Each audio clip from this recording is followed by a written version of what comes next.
How to add music to WhatsApp status. If you're looking to add music on WhatsApp status, follow these simple steps. Open up your WhatsApp first and make sure that you're logged into your account. Now, in order to post a status, you first need to head over to the Updates tab right at the bottom. Once you land on the Updates tab, you can click on the Add Status button right here to add your status. Now, from here, you can just select a video or a photo.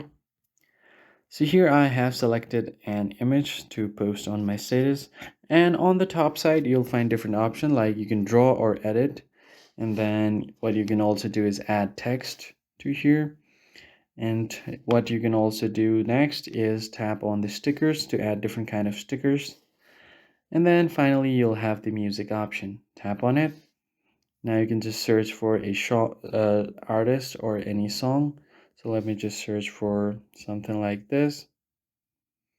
Now you can select any song that you want from here or any artist. Tap on the song. And once that's done, you can tap on this arrow icon. Select which part of the song that you want on your status. Tap on done. And once that is done, you can just tap on post. Now you have successfully posted a WhatsApp status with a music. I hope this tutorial was helpful to you guys. I'll catch you guys on the next one.